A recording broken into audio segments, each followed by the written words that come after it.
হযরত আবু বকর সিদ্দিক আমার নবী পাককে ভালোবেসেছিলেন, কেমন মুহাব্বত করেছিলেন শুনে রেখে দেন। হযরত আবু বকর সিদ্দিক আমার নবী পাকের দরবারে এলেন, আর সাহাবা হুজুররা বসে রয়েছে। এ না জওয়ান তরুণীরা বাপেরা, আমার নবী পাকের প্রেমিকেরা, মন দিয়ে শুনে রেখে দেন, জেনে রেখে দেন। আল্লাহ নবী দরবারেতে হযরত আবু বকর সিদ্দিক পৌঁছালেন, সাহাবা হুজুরগণ বসে রয়েছে। আল্লাহ নবী সাহাবা হুজুরদের সঙ্গে কথা বলেছে। এক একটা সাহাবা হুজুর আমার নবী পাককে এক একটা বিষয় শোনাতে লেগেছে। কোন সাহাবা হুজুর উঠে দাঁড়িয়ে গিয়ে বলে, ইয়া রাসূলুল্লাহ, হাবিবাল্লাহ, আমাকে নামাজ পড়তে বড় ভালো লাগে। ইয়া রাসূলুল্লাহ, হাবিবাল্লাহ, আমার মনে হয় আমি সর্বসময় রুকু সিজদার মধ্যে থাকব, কিয়ামের মধ্যে থাকব, কিরাত তিলাওয়াতের মধ্যে থাকব। ইয়া রাসূলুল্লাহ, হাবিবাল্লাহ, আমাকে নামাজ বড় ভালো লাগে।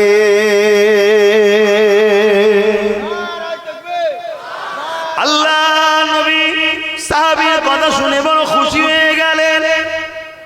আর একজন উঠে দাঁড়িয়ে গেল, ইয়া রাসূলুল্লাহ, হাবিবাল্লাহ, আমাকে বড় রোজা রাখতে ভালো লাগে।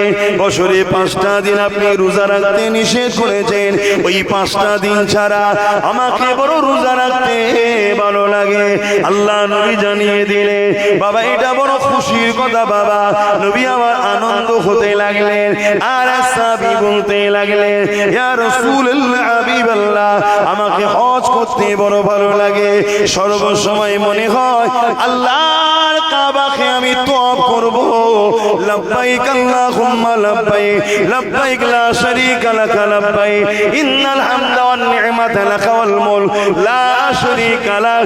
আল্লাহর কাবাকে তওয়াফ করতে যাব, আল্লাহর কাবাকে তওয়াফ করতে থাকব। ইয়া রাসূলুল্লাহ, হাবিবাল্লাহ, আমি সাহাবী, আমাকে এটা বড় ভালো লাগে।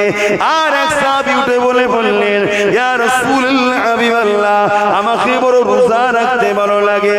কেউ বলে নামাজ পড়তে ভালো লাগে, কেউ বলে হজ করতে ভালো লাগে।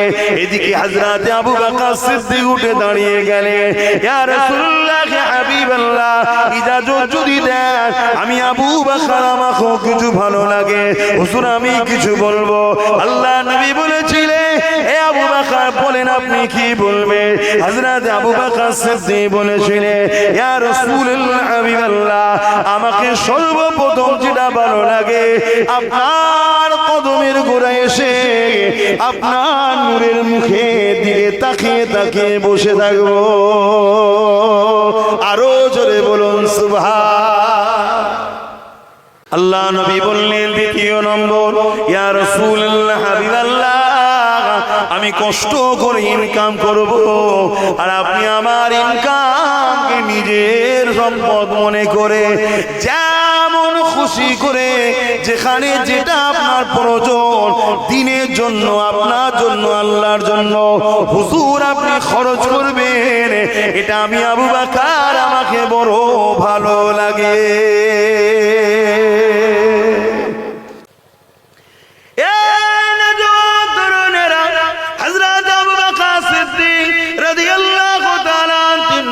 বলতে লাগলেন, ইয়া রাসূলুল্লাহ, হাবিবাল্লাহ, আমাকে সর্বসময় আপনার কদমের কাছে বসে থাকতে ভালো লাগে। আল্লাহ নবী বড় খুশি হয়ে গেলেন। নবী আমার হাত তুলে দিলেন, ও রব্বি আল্লাহ, আবু বকরের তামান্নাকে কবুল করে না। আবু বকর আমাকে বড় মুহাব্বত করেছে, আবু বকর আমাকে বড় প্যার করেছে। আল্লাহ আমি আবু বকরের উপরে রাজি হয়ে গেছি, আপনিও রাজি হয়ে যান।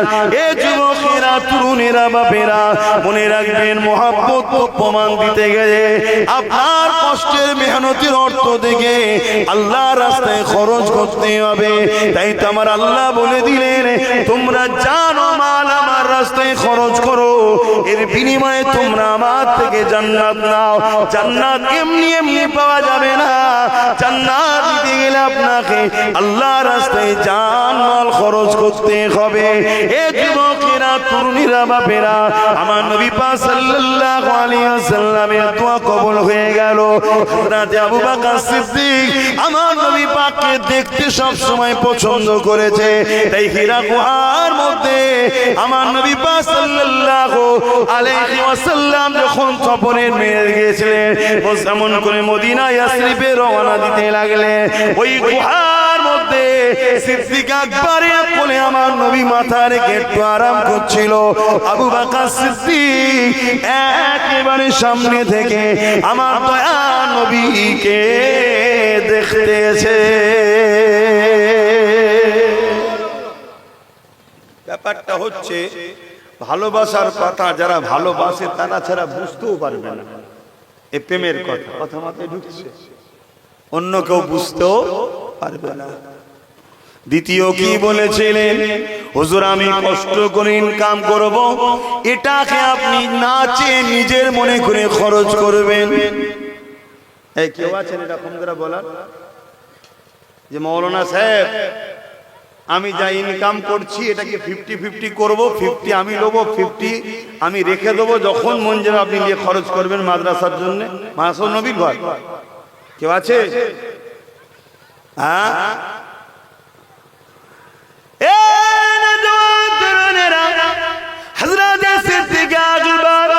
আমার বংশের মুরব্বী যিনি হযরত সিদ্দিক আকবর আমার নবী পাকের জন্য প্রায় কাঁদতেন, আল্লাহ পাকের দরবারে দোয়া চাইতেন, ও রব্বি আল্লাহ পাক একটা আয়াত নাজিল করে দেন, যে আয়াত আপনি বলে দেবেন এ নবীর অনুসারীরা মুহাম্মদ রাসূল তোমাদের কাছে কোনো কিছু চাইবে না, তোমাদের জান মাল রাসূলুল্লাহ যেমন করে খুশি খরচ করবে। এই দোয়া প্রায় চাইতে থাকতেন। একদিন সিদ্দিক আকবরের ঘরে আমার রাসূলুল্লাহ প্রবেশ করলেন। সিদ্দিক আকবর দাঁড়িয়ে গিয়ে আমার রাসূলুল্লাহকে সালাম দিলেন। আমার রাসূলুল্লাহ জবাব দিয়ে সুজা ঘরের মধ্যে ঢুকে গিয়ে যেখানে সিদ্দিক আকবরের তিজারি রয়েছে, ধন দৌলত থাকতো, ওই জায়গাতে সুজা চলে গেলেন। রাসূলুল্লাহ কাউকে কিছু না বলে, সিদ্দিক আকবরকেও না বলে ওই তিজারি খুলে আল্লাহ নবী যতটা প্রয়োজন ছিল নিয়ে চলে যেতে লেগেছে। শুধু যাবার সময় আবু বকর সিদ্দিকের দিকে মুচকে একবার হাসলেন, কত নিলাম, কি জন্য নিলাম, কোথায় লাগবে, কিছু নবী বলল না। আবু বকর সিদ্দিক বড় খুশি হয়ে বললেন আলহামদুলিল্লাহ। আল্লাহ নবী একটু পর ঘুরে এসে বলতে লাগলো, আবু বকর তোমার তো আল্লাহ কবুল করে নিয়েছে। এ যুবকেরা, একটা আনুমানিক একটা সমীক্ষা করা হয়েছে, ওই সমীক্ষার কথা আপনাদেরকে জানায়। হযরত সিদ্দিক আকবর আমার নবী পাকের জন্য, আল্লাহর জন্য, দ্বীনের জন্য সেই সময়ে 400 কোটি টাকা নবীর কদমে দান করেছে।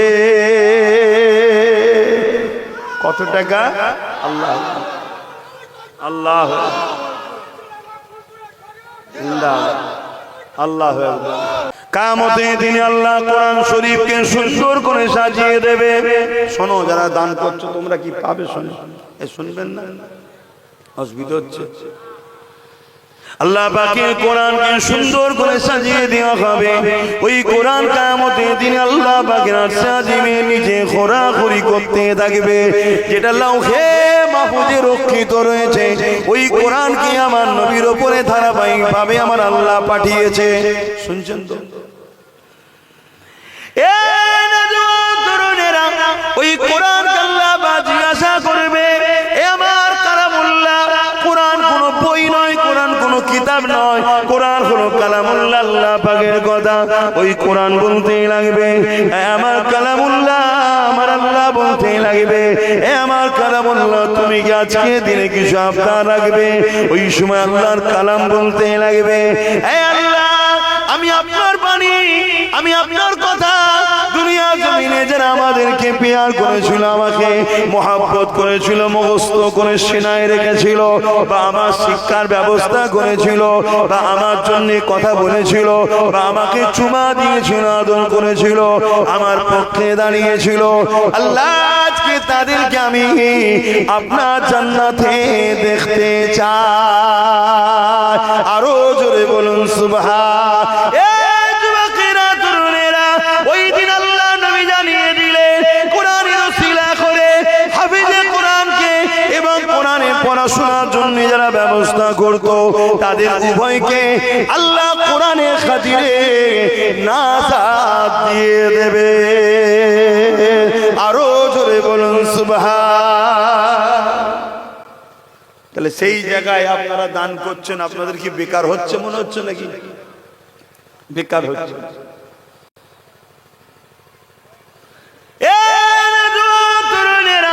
আল্লাহ নবী জানিয়ে দিলেন 3 শ্রেণীর মানুষ বেহিসাব জান্নাতে যাবে। তার মধ্যে এক শ্রেণী হলো উলামায়ে হাক্কানি, যাদেরকে রাসূল বলেছেন উলামা ওয়ারাসাতুল আম্বিয়া, নবীর ওয়ারিস, তারা বেহিসাব জান্নাতে যাবে। দ্বিতীয় নম্বর হলো কারা? যারা আল্লাহর রাহে নিজের জান মাল কুরবান করে শহীদ হয়ে গেছে, তারা বেহিসাব জান্নাতে যাবে। তৃতীয় নম্বর কারা? যারা কিনা আল্লাহ দ্বীনের শিক্ষার ব্যবস্থা করেছে, মাদ্রাসা তৈরি করে মানুষকে উলামা হওয়ার ব্যবস্থা করেছে। ওই ব্যক্তিগুলোকে আল্লাহ পাক কিয়ামতের দিনে বেহিসাব জান্নাতি করবে।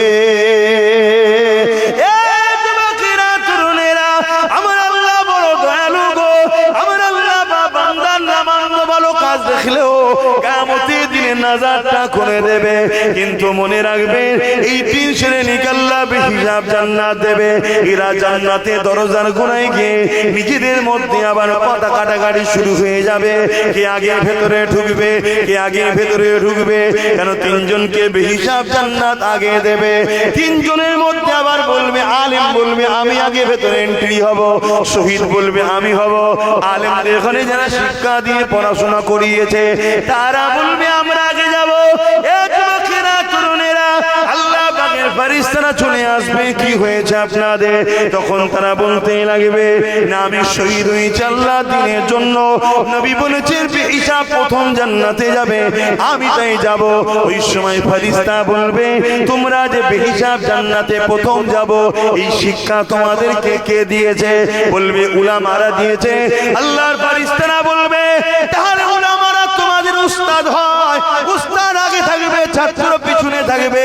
ওই সময় দ্বিতীয় ব্যক্তিকে জিজ্ঞাসা করা হবে তোমরা কি করেছো? তখন তারা বলবে আল্লাহর দ্বীনের জন্য আমরা ধন দৌলত ব্যয় করেছি। উলামারা বলেছে আমরা আল্লাহর জান্নাতে বেহিসাব যাব। আবার ফেরেশতারা বলবে তাহলে উলামারা কোন তোমাদের উস্তাদ, উস্তাদ আগে থাকবে, ছাত্র প্রথমে পিছনে থাকবে। ওই কিয়ামতের দিনে আলেমরা আগে জান্নাতে যাবে। কিন্তু আলেমদের সঙ্গে মিশতে পারলে, ওই আলেমদের কাতারে থাকতে পারলে, আলেমদেরকে পেয়ার করতে পারলে কিয়ামতের দিনে তাদের সঙ্গে নাজাত হয়ে যাবে।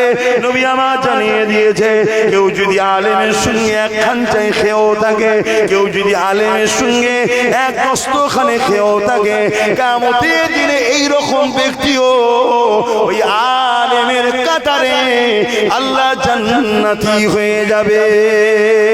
এ যুবকেরা গল্প করছি না, বুখারী হাদিস বলছি, আল মারউ মা মান হাব্বা, দুনিয়ায় যাকে ভালোবাসবে পরকালে তার সঙ্গে জান্নাতে যাবে। একজন আলেমে হাক্কানি ওসিলা করে 70,000 এমন ব্যক্তিকে আল্লাহ জান্নাতি দেবে যারা কিনা জাহান্নামী ঘোষণা হয়ে যাবে। আর একজন হাফেজে হাক্কানি ওসিলা করে 70 জন এমন ব্যক্তিকে আল্লাহ জান্নাতি করবে যারা কিনা জাহান্নামী ঘোষণা হয়ে যাবে। তাই মনে রাখবেন আপনি যদি উলামাদের পিছনে খরচ করেন, মাদ্রাসা বানান, ছাত্রদেরকে খাওয়ান, তুলাবাদের পিছনে যদি আপনি অর্থ ব্যয় করেন, সামান্য অর্থ আপনার কিয়ামতের দিন নাজাতের ওসিলা হয়ে যেতে পারে। মাদ্রাসায় কোন বাচ্চাগুলো আসে যাদের বাপ মা গরিব, তাদের বাচ্চারাই আসে।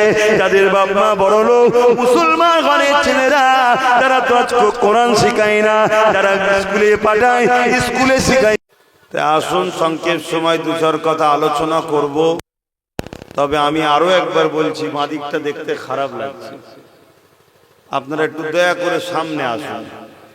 ওই ঘুরে সামনে চটে আসেন ভাই, আপনারা বুঝুন। ভালো মন্দটা যদি বুঝতে না পারেন তাহলে তো বড় দুঃখ লাগবে। এতটা কষ্ট করে এসেছেন, আর একটু ঘুরে সামনে চলে আসেন। সামনাসামনি কথা বলতে ভালো লাগে। আমার দয়ার নবী যখন কারোর সঙ্গে কথা বলতেন পুরো ঘুরে যেতেন তার দিকে। এটা আদর্শ। তো সেই জায়গাগুলো মেনটেন করুন। আসেন, সংক্ষেপ সময় আল্লাহ আমায় যেন দু কথা বলার তৌফিক দেন। আপনারা দোয়া করেন, বলুন আল্লাহুম্মা আমিন। মোহাব্বতে দরুদ আল্লাহুম্মা সাল্লি আলা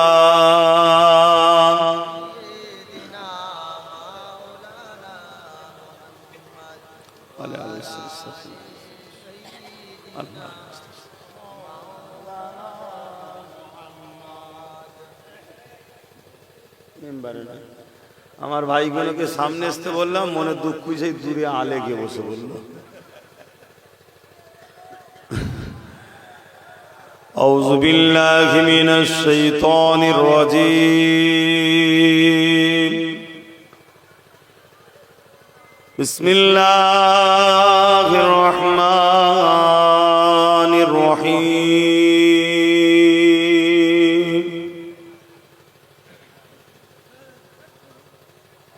আলহামদুলিল্লাহ আলহামদুলিল্লাহ নাহমাদুহু ওয়া নাস্তাঈনুহু ওয়া নাস্তাগফিরুহু ওয়া নু'মিনু বিহি ওয়া নাতাওয়াক্কালু আলাইহি ওয়া নাউযু বিল্লাহি মিন শুরুরি আনফুসিনা ওয়া মিন সাইয়্যাতি আ'মালিনা। মান ইয়াহদিহিল্লাহু ফালা মুদিল্লা লাহু ওয়া মান ইউদ্লিলহু ফালা হাদিয়া লাহু। ونشهد أن لا إله إلا الله وحده لا شريك له ونشهد أن سيدنا وحبيبنا ومولانا محمدا عبده ورسوله.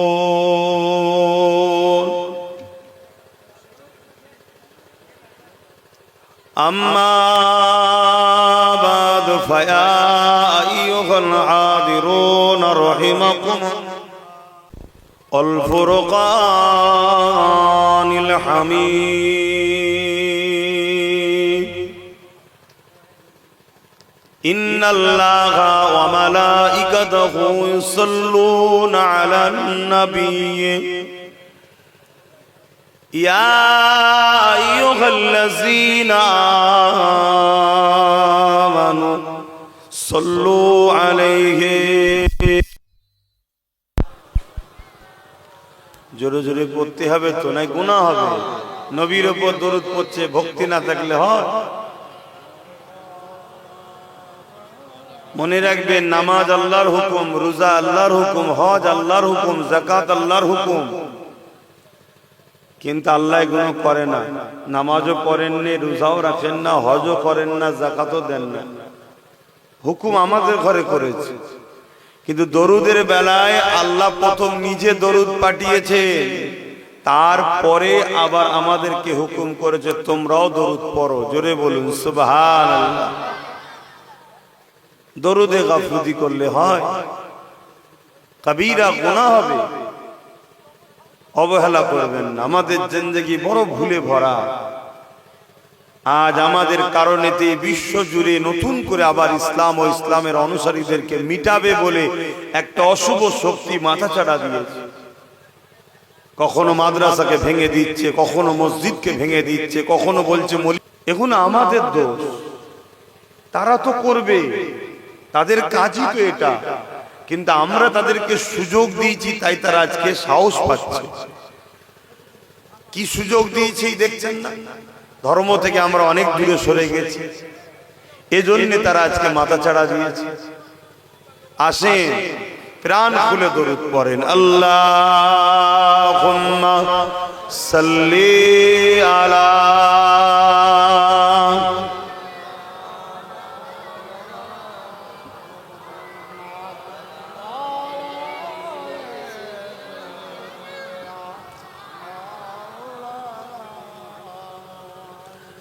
मेरे आँखों की पुतली में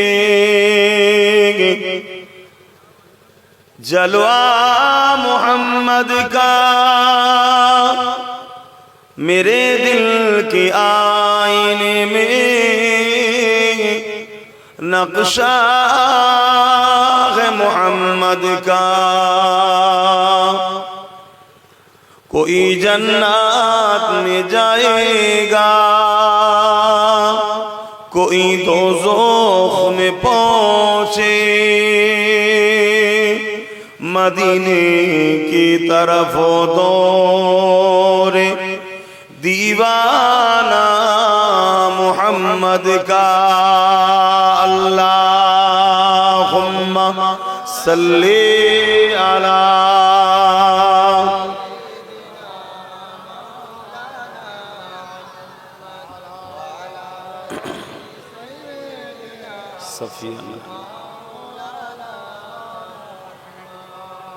मददगार जिसी का रसूले खुदा हो, उसे और हिम्मत का परवाह किया है। मददगार जिसी का रसूले खुदा हो, उसे और हिम्मत का परवाह किया है। मदद को चले आएंगे कमली वाला, डूबते डूबते ही संभल जाएगा। अल्लाहुम्मा सल्ली अला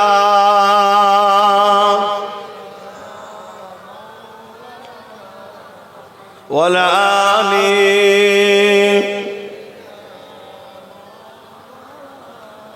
कलमे ला इलाहा इल्लल्लाह,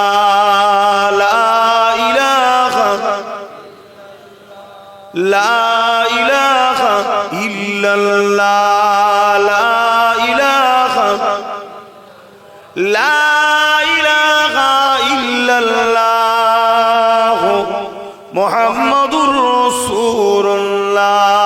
अल्लाहुम्मा सल्ली अला मौलाना मुहम्मद वला आली।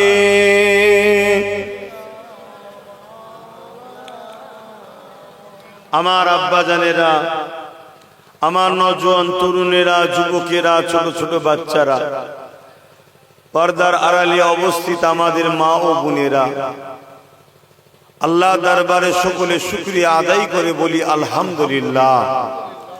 সময়ের দিকে খেয়াল করে, লম্বা চওড়া ভূমিকা নয়, এতটুকুই কথা। আল্লাহ আমাদেরকে জানি না কোন কারণে ভালোবাসেন, কিন্তু এটা বুঝতে পেরেছি আল্লাহ আমাদেরকে এখনো ভালোবাসেন। জোরে বলুন সুবহানাল্লাহ। তার নমুনা হলো এটাই।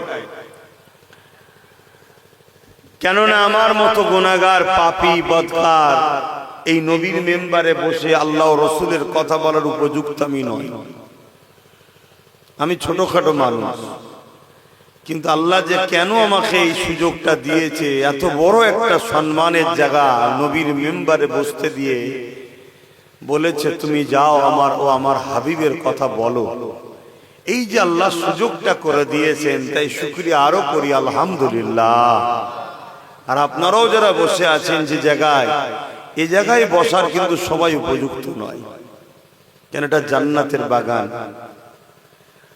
আমাদের এত অন্যায় এত ভুল ভ্রান্তির পরেও যে আল্লাহ আমাদেরকে এখনো জান্নাতের বাগানে ঢুকতে দিচ্ছেন, জানি না কোন কাজটা তিনার পছন্দ, কিন্তু এতটুকু জানি তিনি ভালোবাসেন।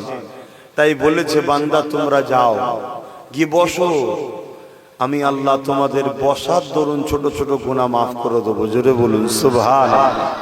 আর যতজনই মাহফিলে এসেছেন, আল্লাহ আমাদের ছোট ছোট গুনাহগুলো বসার দরুন মাফ করে দেবেন। জোরে বলুন সুবহানাল্লাহ। কেন? এটা যাতা জায়গা নয়, এটা যাতা জায়গা নয়। আল্লাহ নবী বললেন, তিনটে জায়গাতে বসলে আল্লাহ বড় খুশি হয়। প্রথম নম্বর হলো বাইতুল্লাহ, আল্লাহর ঘর। দ্বিতীয় নম্বর হলো মা বাপের মুখের দিকে তাকিয়ে বসলে। তিন নম্বর হলো পালা হালাকাস, যেখানে আল্লাহর কথা হয়, ওই জায়গায় গেলে বসলে আল্লাহ খুশি হয়ে যায়। জোরে বলুন সুবহানাল্লাহ। এটা এমন একটা জায়গা যেখানে আল্লাহর কথা হয়, রাসূলের কথা হয়, দ্বীনের কথা হয়, এগুলো সবই আল্লাহর কথা। তো সেই জায়গায় আল্লাহ আমাদেরকে বসতে দিয়েছে। আমরা খুশি না বেজার? কত মানুষ আছে গানে যায়, যাত্রায় যায়, ফাংশনে যায়, থিয়েটারে যায়, জুয়ায় যায়, মদে যায়, কপালে কোরআনের মাহফিলে বসা নসিব হয় না। আল্লাহ আমাদের মধ্যে থেকে বেছে বেছে বেছে বেছে আমাদেরকে বসতে দিয়েছে। এতে আমরা যদি খুশি হয়ে থাকি, তাহলে খুশি হলে তো শুকরিয়া আদায় করতে হয়। তার একবার আল্লাহর নিয়ামত পেয়ে বলি আলহামদুলিল্লাহ। আজ আপনাদের এলাকায় মাদ্রাসা ইসলামিয়া সুবর্ণপুর, খারাটি ও এতিমখানা, এই জলসা দীর্ঘ বছর ধরে হয়ে আসছে। এখানে আমার ভাই পীর আল্লামা শাহ সুফি কালিমুল্লাহ সিদ্দিকী হুজুর পীর কেবলার মেজো সাহেবজাদা পীরজাদা হযরত মুফতি মাওলানা মুহাম্মদ সাইফুল্লাহ সিদ্দিকী ভাইজান, তিনিও আছেন আলহামদুলিল্লাহ। এলাকার আরো উলামা হযরত আলাউদ্দিন সাহেব, বাকিবুল্লাহ সাহেব, আরো অনেক আলোচনা করেছে। আমি অধম এসেছি সংক্ষেপ সময়, বর্তমান পরিস্থিতিকে সামনে রেখে গুটি কত কথা আপনাদের কাছে বলবো। এই পৃথিবীতে দুটো দল ছিল, আছে, কিয়ামত পর্যন্ত থাকবে। একটা দল হলো রহমানের পক্ষে, একটা দল হলো শয়তানের পক্ষে। রহমানের দলের মধ্যে আবার অনেক কটা গ্রুপ আছে, কেউ এ ক্যাটাগরি, কে বি ক্যাটাগরি, কে সি ক্যাটাগরি, কে ডি ক্যাটাগরি, কিন্তু সবাই রহমানের দিকে। ঠিক ইবলিসের দলেও কোয়ালিটি আছে, এর মধ্যে অনেক গ্রুপ আছে, কিন্তু রহমানের দলের প্রত্যেকের টার্গেট হলো আল্লাহকে খুশি করা, নবীকে খুশি করা, জান্নাতে যাওয়া। আর ইবলিসের দলের প্রত্যেকের টার্গেট হলো আদম সন্তানকে ইসলাম থেকে দূরে সরিয়ে জাহান্নামে নিয়ে যাওয়া। এই হচ্ছে মূল কাজ, সার অংশ এই জায়গাতে, সবকিছুর মূল এই জায়গায়। তাই ইতিহাসের পাতা বলছে, যুগে যুগে ইসলামের উপরে কিন্তু বাধা এসেছে। নতুন করে একটা পরিকল্পনা আমাদের কাছে আনা হচ্ছে, সেটা হলো এটা ইসলাম নাকি ১৫০০ বছরে। ইসলাম নাকি কত বছরে? ১৫০০ বছরে। আমার কওমের হাজারো নয় লাখো ছেলের মধ্যে ঢুকে গেছে ইসলাম ১৫০০ বছরে। এটা বড় বড় মেইনস্ট্রিম চ্যানেলের মধ্যেও প্রচার করা হচ্ছে। যারা ইসলামকে দেখলে যাদের পেটে ব্যথা ওঠে, তারা আবার ইসলামের প্রচারও করে দিচ্ছে। ১৫০০ বছর কিন্তু প্রচার করছে। তাহলে ইসলাম কবে গারে? কেউ বলছে আমরা ১.৫ লক্ষ, কেউ ২ লক্ষ, কেউ ৪ লক্ষ। ভাই, কার কি আমার দেখার দরকার নেই, কারো পক্ষও নয়, কারো বিরুদ্ধেও নয়। আমি আমারটা নিয়ে আলহামদুলিল্লাহ। বলুন আলহামদুলিল্লাহ। ইন্নাদ দীনা ইনদাল্লাহিল ইসলাম। আল্লাহ আমাদেরকে ইসলাম মিলিয়েছে, যে ধর্ম আল্লাহ বলছে আমার মনোনীত ধর্ম। জোরে বলুন সুবহানাল্লাহ। কিন্তু আমাকে তো সত্যটা জানতে হবে, ইসলাম কবে কারে? পৃথিবীতে যখন কোনো মানুষই ছিল না, এই পৃথিবী নামক গ্রহটা আল্লাহ তৈরি করেছেন, এখানে কোনো মানুষ ছিল না। দুটো মানুষ প্রথম এসেছিলেন, আর একজন এসেছিলেন রুহানি ভাবে। কথা বুঝে আসছে? কিন্তু জাহিরি সূরাতে দুজন এসেছিলেন, একজন হলো বাপ আদম, আর একজন হলো মা হাওয়া। তিনারা ছিলেন ইসলামের অনুসারী। জোরে বলুন সুবহানাল্লাহ। ইসলামের প্রথম কথা হলো লা ইলাহা ইল্লাল্লাহ, নেই কোনো ইলাহা এক আল্লাহ ছাড়া। বাপ আদম মা হাওয়া এক আল্লাহর দাসত্ব করেছে, তার মানে ইসলাম ধর্ম মানতেন। জোরে বলুন সুবহানাল্লাহ। কিন্তু খুশির বিষয়, বুঝার বিষয় হলো এটাই, বাপ আদম কিন্তু সর্বপ্রথম এসেছিলেন হিন্দুস্তানে, মা হাওয়া এসেছিলেন জাজিরাতুল আরবে, অর্থাৎ ভারতবর্ষে। ইসলাম পৃথিবীতে যখন কোনো মানুষ ছিল না, বাপ আদমের দ্বারা ভারতে ইসলাম এসেছে। জোরে বলুন সুবহানাল্লাহ। এতে আমরা গর্বিত নাকি? কথা বলুন।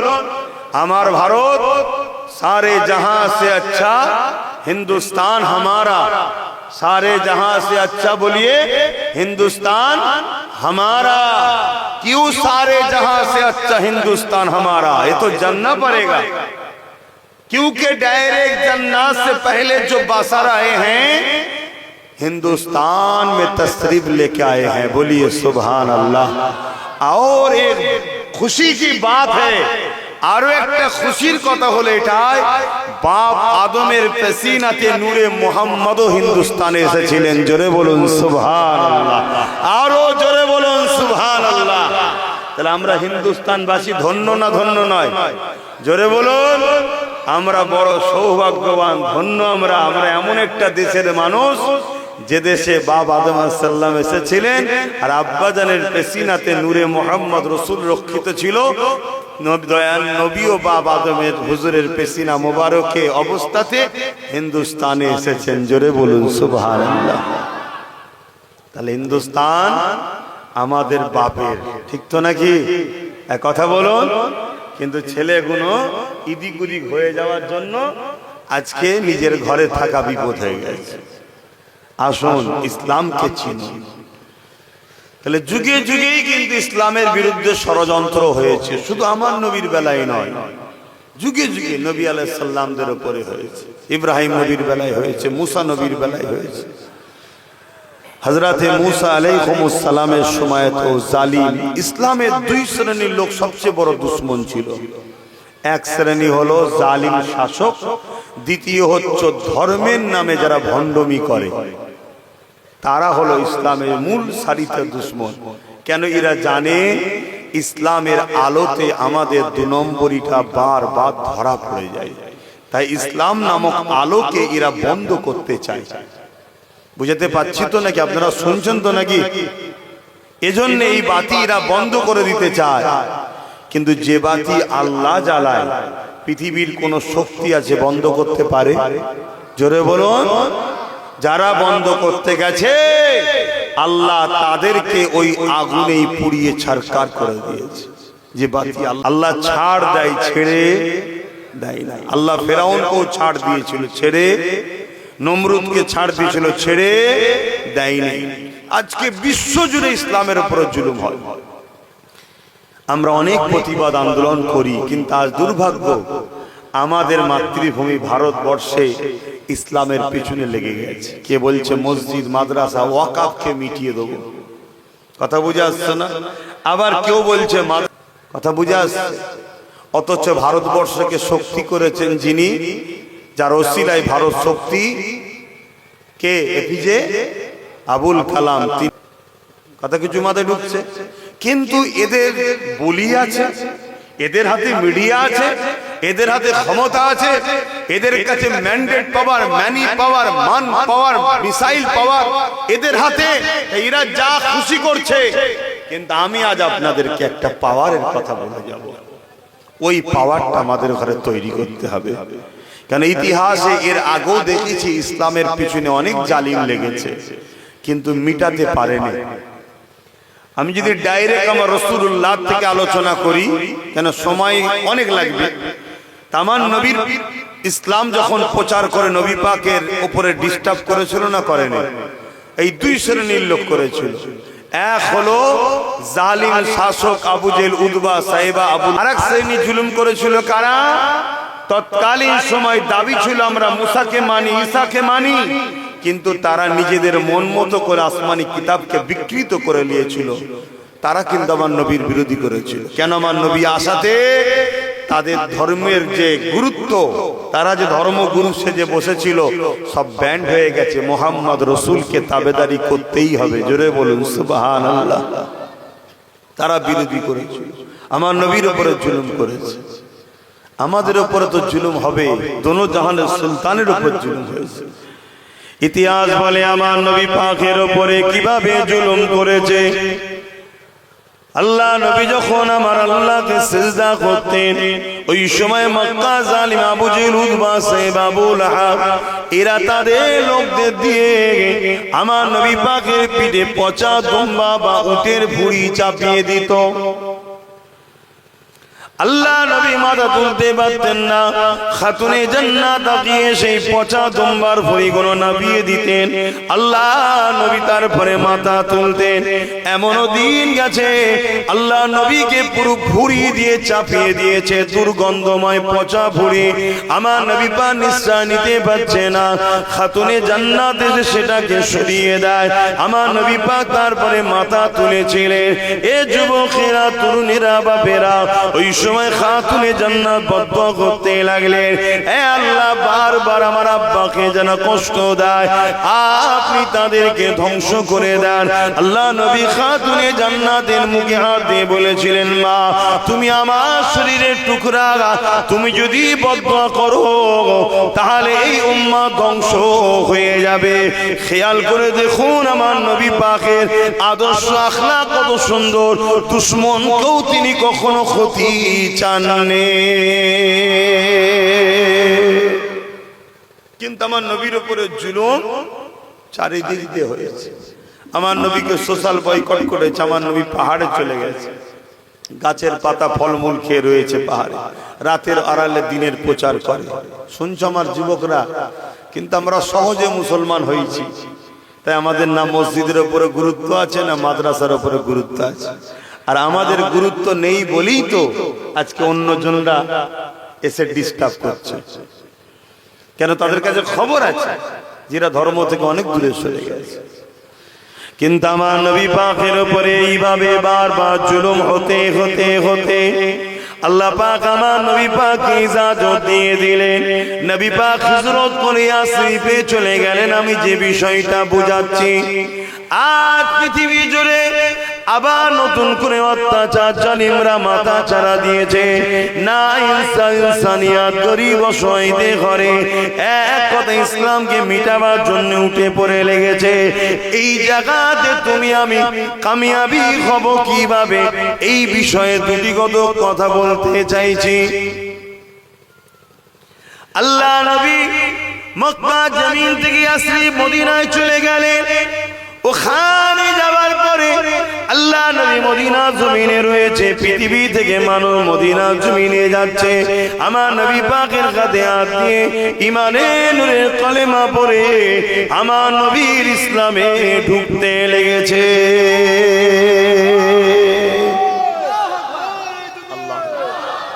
এই খবরটা মক্কা সন্ত্রাস আবু জেলের কাছে চলে গেল। মুহাম্মদ রাসূল ওখানে বড় আরামে আছে, দিনের প্রচার করছে, মানুষ দলে দলে যাচ্ছে। এরা সহ্য করতে পারল না।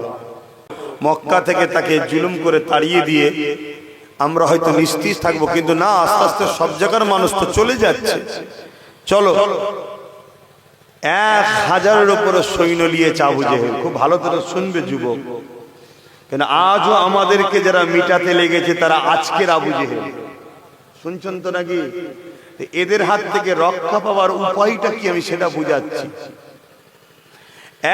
1000-এর উপরে সৈন্য নিয়েছে, প্রত্যেকের হাতে অস্ত্র, লোহার ড্রেস, যাতে তীর সামনেওয়ালা মারলে যাতে না লাগে। আগেকার সময় তরোয়াল কি বলে, তীর বল্লম দিয়ে লড়াই হতো। উটের পিঠে, ঘোড়ার পিঠে আবু জেহেল, উতবা, সাইবারা সব রওনা দিয়েছে।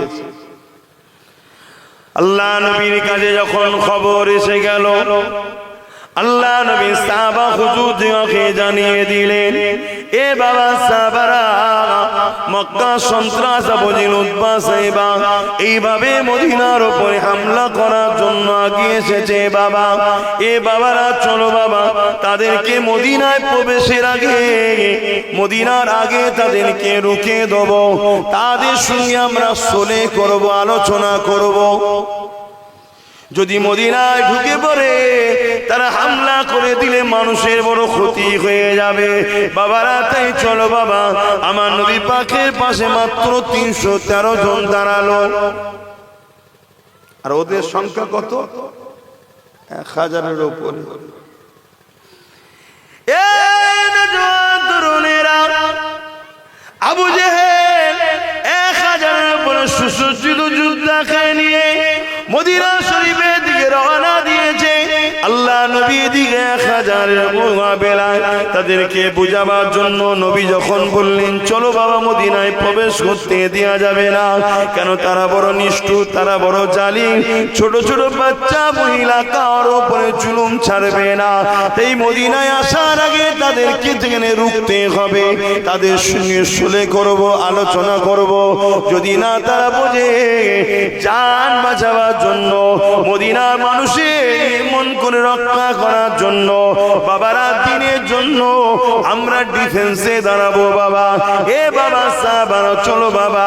আমার নবী পাকের কথা মাত্র 313 জন সাথ দিল। নবী পাকের সাথে 313 জন চলতে লাগলো। তাদের হাতে অস্ত্র নেই, তরোয়াল নেই, এমন করে খালি পায়ে তারা হাঁটতে লাগলো। অপর দিকে উটের পিঠে, ঘোড়ার পিঠে, হাতির পিঠে সওয়ার হয়ে বিশাল যুদ্ধ বাহিনী 1000-এর উপরে সৈন্য নিয়ে আবু জেহেল আসতে লেগেছে। কিন্তু ইতিহাসের পাতা কি সাক্ষী দেয়, ওই জায়গাতে আবু জেহেল মনে করেছিল মুহাম্মদ রাসূলের দিকে মাত্র 313 জন।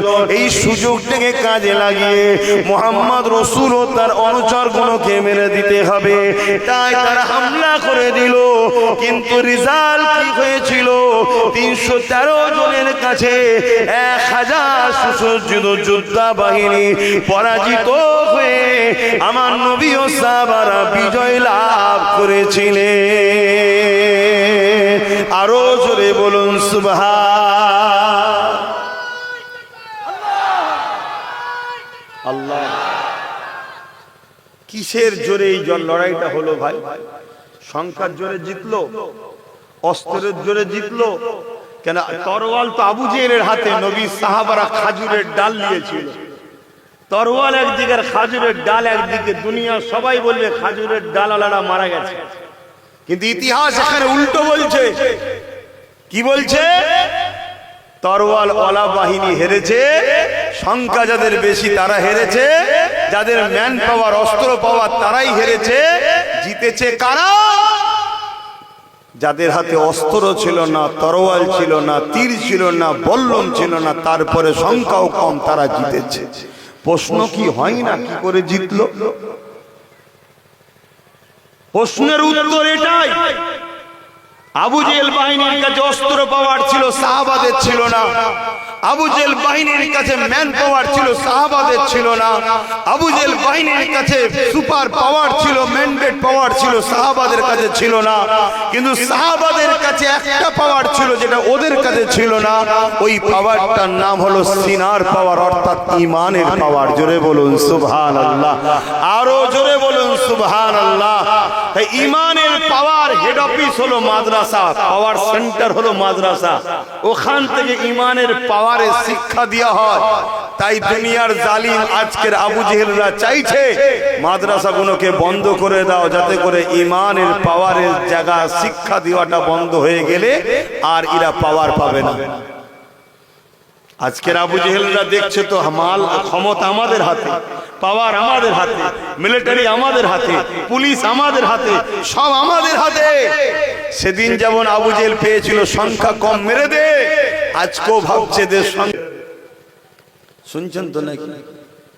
কিন্তু আমাদের কামিয়াবি হতে গেলে কি পাওয়ার লাগবে? বলুন বলুন বলুন। সিনার পাওয়ার, অর্থাৎ ঈমানের পাওয়ার। ঈমানের পাওয়ার, সিনার পাওয়ার বারে দুটো জিনিস থাকলে, একটা হলো আল্লাহর ভয়, দ্বিতীয় হলো নবীর প্রেম ও আদব। জোরে বলুন সুবহানাল্লাহ। আল্লাহ সূরা রহমানের মধ্যে বলেন, ওয়ালিমা খাফা মাকাম রাব্বিহি জান্নাতান। এ দুনিয়া মানুষেরা, আমি আল্লাহ আমাকে ভয় করো, আমাকে ডর করো, আমাকে খৌফ করো। যারা আমাকে ভয় করে, ডর করে, খৌফ করে, আমি আল্লাহ তাদেরকে দুটো জান্নাত দেব। এ যুবকেরা, তরুণী তরুণেরা বাপেরা মায়েরা, যদি আপনার জিন্দেগিতে চলতে গিয়ে কোনো অন্যায় কাজ করতে যাচ্ছেন, হঠাৎ করে আল্লাহর ভয় দিলে জেগে উঠলো, না এ কাজ আমি করব না, আমার আল্লাহ পাক নারাজ হয়ে যাবে। আল্লাহর ভয়ে যদি আপনি পাপ কাজ থেকে ফিরে আসতে পারেন, ওয়াদা আল্লাহে হক্কুন, আল্লাহর ওয়াদা সত্য, আল্লাহ আপনাকে দুটো জান্নাত দান করবে।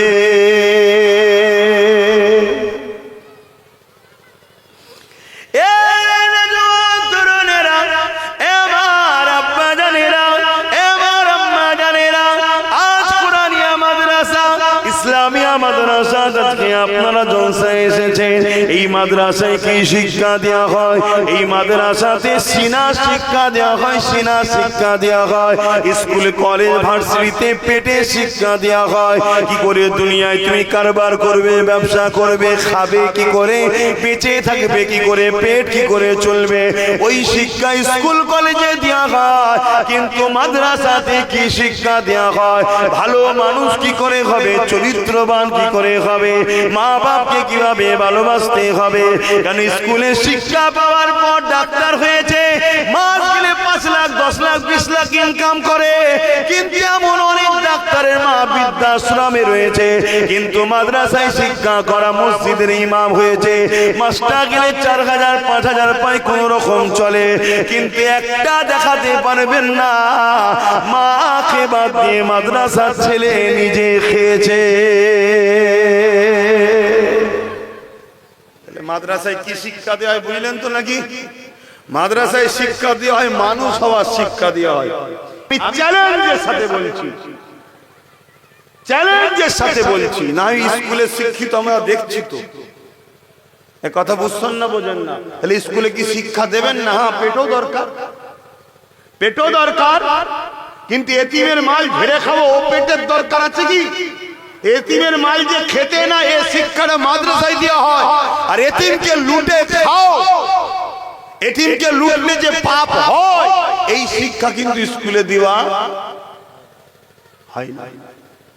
কিছু বুঝতে পারছেন? মাদ্রাসাতে কি শিক্ষা দেওয়া হয়? মাদ্রাসাতে বড়দের সম্মান, ছোটদের স্নেহ, গরিবকে সাহায্য করা, মাদ্রাসাতে কি শিক্ষা দেওয়া হয়? এ যুবকেরা, তরুণেরা, বাপেরা, মাদ্রাসাতে শিক্ষা দেওয়া হয়। আল্লাহ নবীকে জিজ্ঞাসা করা হয়েছিল, ইয়া রাসূলুল্লাহ, হাবিবাল্লাহ, সব থেকে ইসলামে ভালো কাজ কোনটা? আল্লাহ নবী বলেছিলেন, ক্ষুধার্ত মানুষকে খানা খাওয়ানো। এটা মাদ্রাসায় শিক্ষা দেওয়া হয় যে ক্ষুধার্ত মানুষকে খানা খাওয়ালে সব থেকে বেশি ভালো কাজ হয়। এ যুবকেরা, তরুণেরা, বাপেরা, মাদ্রাসায় কি শিক্ষা দেওয়া হয়? মাদ্রাসায় শিক্ষা দেওয়া হয় এতিমের মাথায় যদি কেউ হাত বোলায়, আল্লাহ নবী জানিয়ে দিলে সে যেন আমি রাসূলুল্লাহ আমার মাথায় হাত বোলালো। এতিমকে কেউ যদি পরনার কাপড় দেয়, সে যেন রাসূলুল্লাহকে কাপড় দিল। এতিমের কেউ যদি পিপাসা মিটাই পানি পান করায়, সে যেন রাসূলুল্লাহকে পানি পান করালো। আল্লাহ নবী আরো বলেছে, এতিমকে যদি কেউ খানা খাওয়ায়, আমি রাসূলুল্লাহ জানিয়ে দিই জান্নাতে তাদের খানা খাবো। আরো জোরে বলুন সুবহান।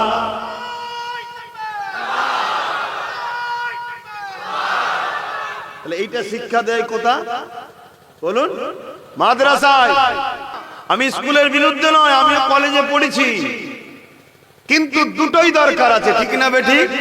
হ্যাঁ, ভালো মানুষ যদি না হও, এতিমের সম্পদ ঝেড়ে খাচ্ছে, দেখো বড় বড় অফিসাররা বসে বসে খাচ্ছে না, খাই না কেন? ওর মধ্যে এতিমের যে কি গুরুত্ব, এতিমকে কি ভালোবাসতে হয়, এতিমকে না ভালোবাসলে কি পাপ হয়, এই শিক্ষাটা কিন্তু ওর মধ্যে নাই। এজন্য মাদ্রাসার ছেলেরা এতিমদের মাল কেউ ঝেড়ে খেলে তার বিরুদ্ধে কথা বলে, আর যারা এতিমের মাল ঝেড়ে খেতে চায় তারা চাই মাদ্রাসা বন্ধ। কেন? মাদ্রাসা থাকলেই আমাদের হারাম যেই খাবো, অমনি মাদ্রাসার মোল্লারা আমাদের বিরুদ্ধে কথা বলা শুরু করবে। শুনছেন তো নাকি? না থাকবে বাস, না থাকবে বাসুরি, না থাকবে মাদ্রাসা, না থাকবে এতিমদের পক্ষে লোক, আমরা যত খুশি খাবো, বলার কেউ থাকবে না। এটাই তো জালিমদের লক্ষ্য। কথা বুঝছেন না বোঝেন না? মাদ্রাসা থেকে শিক্ষা দেওয়া হয়, মাদ্রাসাতে দেশ প্রেমে শিক্ষা দেওয়া হয়। তাই তো আমার দেশে 200 বছর ব্রিটিশ শাসন করেছে। আব্দুল আজিজ মুহাদ্দিস দেহলভী রাহমাতুল্লাহ আলাইহি তিনি হলো মাদ্রাসার সন্তান। তাই দিল্লির বুকে 50,000-এর উপরে মাদ্রাসার ছেলেরা মাতৃভূমির জন্য জীবন দিয়ে দিয়েছে। এই যে দেশকে ভালোবাসতে হয়, এই শিক্ষাটা আমার মাদ্রাসা থেকে পাওয়া যায়। আজকে যারা মাদ্রাসার বিরোধী করছে তাদেরকে খেয়াল করে দেখুন, তারা দিও না, না থাকবে বাস, না থাকবে মাসুরি, না থাকবে মাদ্রাসা, না থাকবে দেশের চোরদের বিরুদ্ধে কথা বলা। শুনছেন না? শুনে তাহলে মাদ্রাসার দুশ্মন কারা বুঝতে পারছেন না? যত সব 2 নম্বর চোর, চরিত্রহীন, গুন্ডা, ডাকাত, ফরমান, জিনাখোর, মাতালখোর, গেঁজাখোর, এতিমদের লুটে খায়, গরিবদের যারা লুটে খায়, তারা সব দেখুন মাদ্রাসার দুশ্মন। একটা ভালো লোক দেখান তো মাদ্রাসার বিরুদ্ধে আছে? একটা ম্যান দেখান, ওপর থেকে নিচে পর্যন্ত দেখান। আমি প্রমাণ করে দেবো আপনাকে। হয় চোর, তার মধ্যে একটা খসলত থাকবে, এ কটা খসলতের মধ্যে একটা থাকবে, হয় সে চোর, আর নাই দুর্নীতির সঙ্গে জড়িয়েছে, নাই ঘুষখোর, নাই মাতাল, নাই বাড়ে যায় না। আমার কথা বুঝছেন না? আমি মাদ্রাসার মাহফিলে এসেছি, মাসালে বলছি, কিন্তু দুঃখ কোন জায়গায় জানেন? আমার কম যারা বলে আমরা মুসলমান, নবীর উম্মত, তারাই এখন মাদ্রাসার দুশ্মনদের বন্ধু হয়েছে। এটা হলো দুঃখ। এটা কি দুঃখ? আর এই সকল মুসলমানকে আরবিতে বলা হয় মুনাফিক। শুনছেন তো নাকি? এই আপনারা কি মাদ্রাসা দুশ্মন না পক্ষে? হাত তুলে সাক্ষী দেন, মাদ্রাসা দুশ্মন না পক্ষে? হাত লম্বা করে তুলেছেন তো নাকি? এই মাদ্রাসার পক্ষে? তাহলে তাকবীর দান তো দেখি। নারে তাকবীর, নারে তাকবীর, নারে জিহাদ। এই হাতগুলো সত্য? তাহলে মাদ্রাসাতে একদল লোক ভাঙতে চাইছে, তাহলে আমরা বাঁচাবার জন্য নিজের জানমাল দিয়ে হলো মাদ্রাসাকে বাঁচাবার জন্য দাঁড়াবো না? দাঁড়াবো না? কারা দাঁড়াতে চান আর একবার হাত তুলে দেখান, বলুন মারহাবা, নারে তাকবীর, মাশাআল্লাহ। তাই নাকি? বলুন নাম লিখা হবে, তুলুন কে দেখি। আরে বাহ, সবাই যাবে? এই সবাই যাবে? সর্বনাশ করেছে, তাই নাকি? হাত নামান, হাত নামান, হাত নামান, হাত নামান। এবারে অরিজিনাল ভাতটা টিপে দেখবো। 50টা লোক বলুন তো 1000 কোটি টাকা মাসে দিতে পারবে? বলুন দেখি এবারে। বেশি নয়, 50টা লোক হাত তুলে বলুন। নগদ থাকলে নগদ দেবেন, আর না হয় নাম লিখিয়ে নেবেন, পরে দেবেন। আমি শুধু হাতটা গুনবো আর শুরু করে দেবো। হাতটা লম্বা করে তুলবেন। 50টা লোক মাত্র বলেছি, বেশি চাইনি। কত করে? 1000 করে টাকা। 1000 করে টাকা। হাতটা গুনে নি। 1টা, 2টো, 3টে, 4টে, 5টা, 6টা, 7টা, 8টা, 9টা, 10টা, 11টা, 12টা, 13, 14, 15, 16, 17, 18, 19, 20, 21, 22, 23, 24, 25, 26, 27, 28, 29, 30, 31, 32, 33, 34, 35, 36, 37, 38, 39, 40, 41, 42, 43। আর কই হাত নিয়ে পেয়ে দেন আপনারা। 43টা হলো, সেই একটা 44 আর 6টা কই? এই একটা 45 আর 5টা। আর 5টা লোক হাত তুলে বলুন নতুন করে যে আমিও 1 টাকা করে দেবো। কে আছে 5টা লোক? এই 5 জন আগে হাত তোলেন না তো? আর নতুন করে 5 জনের মধ্যে 2টো হাত উঠে গেছে, বলুন মারহাবা। নারী দিবে। আর 3টে লোক হাত তুলে দেন, তারপর শুরু করছি। আর এই আপনারা জান নিচুই যে লিখতে হবে, এখানে এখানে জলসা চলবে, আপনি আপনার কাজ করুন। আপনারা আপনাদের কাজ করবেন, আমি আমার কাজ করব। এই সব নাম লিখে দাও। যার নগদ আছে নগদ দেবে, পাশে নগদ লিখে নেবে। আর 3টে লোক হাত তুলে দেন, জলদি করে বলুন। 3 জনের মধ্যে প্রথম কে হাত তুলে দেখি যে মাদ্রাসার জন্য 1000 টাকা দেবো? কে হাত তুলবে? কই হাত লম্বা করে তোলেন। কে তুললেন? এই মুরব্বী বাপ হাত তুলেছিলেন?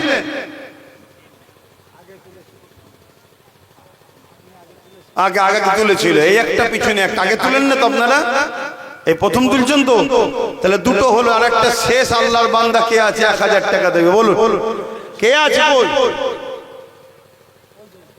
একটা 2টো আল্লাহ কবুল করে। বল আল্লাহুম্মা। শুধু মুখে ভালো লাগলে বললে হবে না, ভালোবাসি, কাজে দেখাতে হবে। নাম লেখা হচ্ছে তো, ভেতরে ঢুকেছে।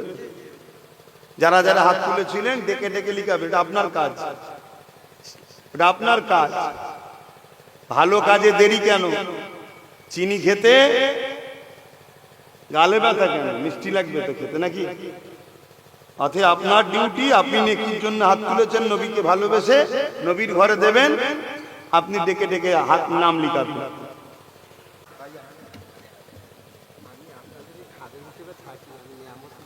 আচ্ছা ঠিক আছে, অত বেশি কথা বললে দজ করতে হবে আব্বা।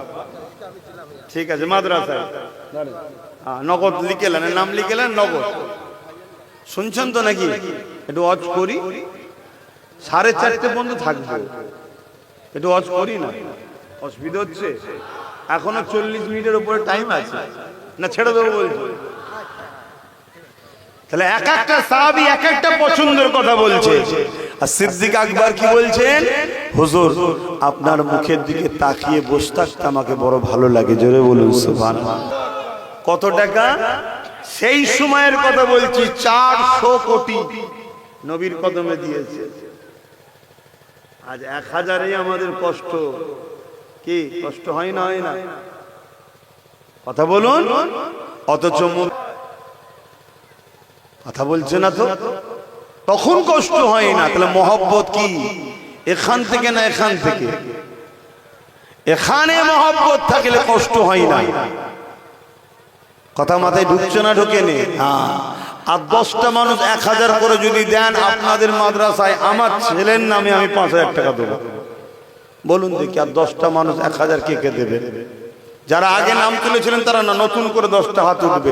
প্রথমেই হাত তুলেছে এই ভাই, দ্বিতীয় কে ওঠে দিকে এই দেখেন এক যুবক, মারহাবা, নারে তাকবীর, নারে তাকবীর। 3 নম্বরে কি আছে? দেখেন, তুমি তো ছোট মতো বাবু গো, এই গ্রামে বাড়ি, দিতে পারবে তো তুমি বাচ্চা? চেনেন? দিতে পারবে তো? মারহাবা, নারে তাকবীর। 3টে হয়েছে। 4 নম্বরে কি আছে বলেন? আমি তো এতগুলো লোকের মধ্যে 10টা লোকের আশা করলাম, একটা যুবক হাত তুলেছে। আল্লাহ কবুল করে, আল্লাহুম্মা আমিন। কি গো, চাঁদা তুলছি বলে আপনাদের অসুবিধা হচ্ছে নাকি? অনেক জায়গায় দেখি চাঁদা তুললে অনেক মানুষের একটু ইতস্ত হয়। আরে চলবে কি করে? আমাদের ঘরে তো চালাতে হবে। হ্যাঁ, আমাদের যদি ওয়াকফ যদি আমাদের হাতে থাকতো আলাদা কথা, ওয়াকফ তো আমাদের হাতে নেই আবার। হ্যাঁ বলুন, 4টে হয়েছে আর 6টা দরকার, তাই তো নাকি? আর 6টা মানুষ 1000 করে টাকা বলুন, আপনাদের মাদ্রাসায় আমি 5000 টাকা দিয়ে যাব আমার সন্তানের নামে। বলুন, দোয়া করবেন। এখানে হাফেজি পড়ানো হয়তো আজ, তাহলে দোয়া করবেন আল্লাহ যেন আমার বাচ্চাকে হাফেজে হাক্কানি, আলেমে হাক্কানি করেন। বলুন আল্লাহুম্মা আমিন।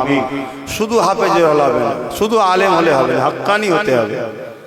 আলেম তো অনেক আছে, হাফেজ তো অনেক আছে, হ্যাঁ, ওরম হলে হবে না। আল্লাহ ও রসুলের জন্য কুরবান হতে হবে। আর 6টা মানুষ, এই 6 জনের মধ্যে কে কে হাত তুলে দেখা যায় দেখি? কার দিল কাঁদে যে আমার হুজুরের জন্য দেবো আমি 1000 টাকা? কে আছে? ওই এক মুরব্বী আব্বা হাত তুলেছেন। বলুন মারহাবা, নারে তাকবীর। কই? এই একটা হাত তুলেছে। কোথায়? 2টো একসাথে। মাশাআল্লাহ, মাশাআল্লাহ, নারে দিবে। ওই একটা পিছনে দেখুন, মাশাআল্লাহ, নারে দিবে। এখানে একটা, 5টা নারে দিবে।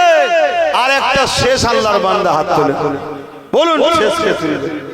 হ্যাঁ, ওখানে তুমি দেবে? আরে দাঁড়ান না, যতগুলো বার আমি দেখেছি, তোমরা সব বোঝো না। যদি 2টো বার হয়, দেখেন এটা বেড়েছে, ওইখানে দেখেন। তাহলে কটা হলো? এখানে আবার 3টে, 13টা হয়ে গেল। বলুন মারহাবা। লাগে 51, এখন 13টা। তাহলে আল্লাহর ঘরের জন্য, আপনার নবীর ঘরের জন্য হচ্ছে 2 পয়সা বারে বারুক না। গরিবের ছেলেপুলেরা পড়াশোনা করে, উলামারা পড়াশোনা করে, হাফেজে কোরআন পড়বে, তারা আপনার পয়সায় খাবে, বেকার হবে?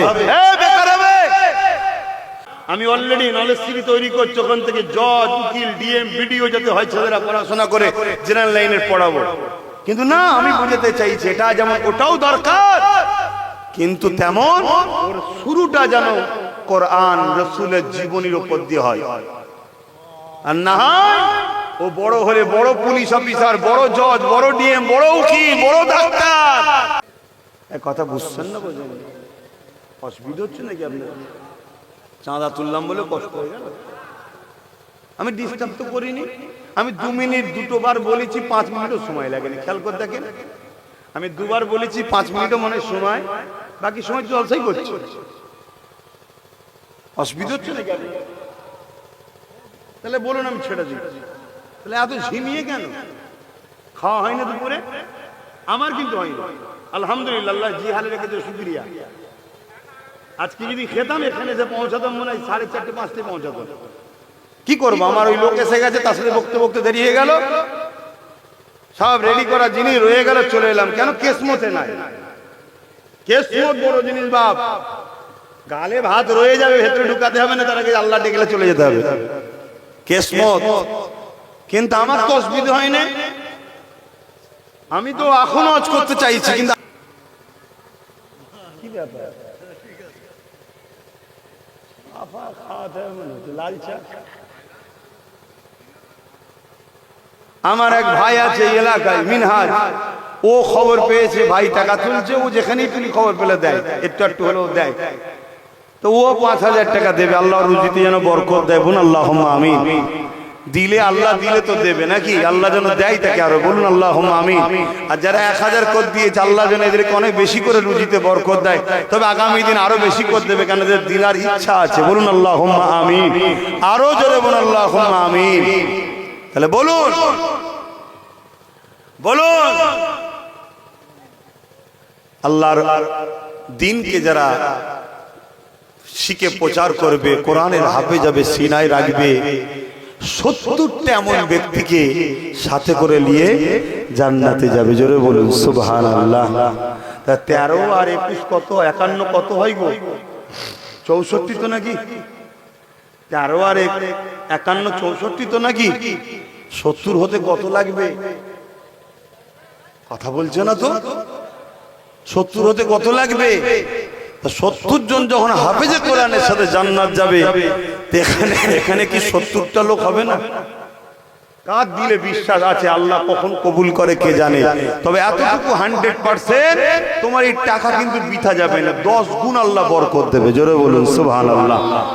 এবারে বলো, আজ 6 জন দরকার। কজন? 6 জন হলে 70 হয়ে যাবে। আমি তৃতীয়বার আর ডিস্টার্ব করবো না ভাই, এই সরি তৃতীয়বার হচ্ছে, চতুর্থবার বলবো না। শুধু এই 6 জনের আর আশা করবো, 6টা লোক আর 1000 করে টাকা নিয়ত করুন। বলুন দেখি, 6টা লোক রাসূলুল্লাহর হাদিসকে বিশ্বাস রেখে কার দিল কানছে যে হ্যাঁ আমি দেবো, চলো কত টাকা কত দিকে চলে যায়। 6টা লোক হাত তুলে বলবেন যে আমি 1000 করে টাকা আমরা 6 জন দেবো। এই 6 জনের মধ্যে প্রথম কি হাত তুলে দেখি? দেখুন না, এই বাচ্চা কোনো হাফেজে কোরআন হয়েছে, আজকে পাগড়ি প্রদান হবে। যতজন এই মাদ্রাসার সঙ্গে জড়িয়ে আছো, এখান থেকে যত ছেলে কিয়ামত পর্যন্ত ফারাক হবে, তুমি থাকো চাই না থাকো, ওই বাচ্চারা যেখানে যেখানে গিয়ে কোরআন পড়বে, পার অক্ষরে 10টা নেকি পাবে, তুমিও কিন্তু কবরে পেতে থাকবে। জোরে বলুন সুবহানাল্লাহ। কেন? এই সিস্টেমের সঙ্গে তুমি জড়িয়েছো। বলে আর 6টা মানুষ জলদি করে বলেন, এই 6টার মধ্যে কি হাত তুলে দেখি? প্রথম কি হাত তুলে দেখবো, কার দিল প্রথম কাঁদছে? বলে এই একটা ভাই হাত তুলেছে, ওই একজন তুলেছে, সেইখানে একজন হাত তুলেছে। দেখুন লম্বা করে তোলেন, 3টে একসাথে উঠে গেছে। এই একজন 4টে, ওই যে 4টে, ওই একজন 5 জন। একটা শেষ আল্লাহর বান্দা নারী দিবে, নারী দিবে, আল্লাহ দানকে কবুল করে। বল আল্লাহুম্মা আমিন। 70টা হয়ে গেছে। আর না, এবারে পাগড়ি প্রদান হবে, একটু দোয়া হবে। তার আগে আরেকটু কাজ আছে, একটু করে নি, একটু সালামটা দিয়ে নি। ইয়া নবী সালাম।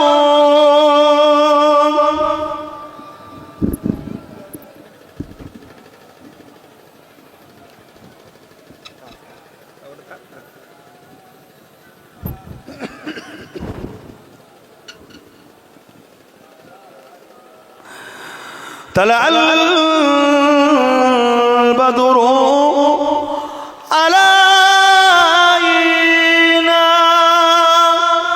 من شنيات الوداع وجب الشكر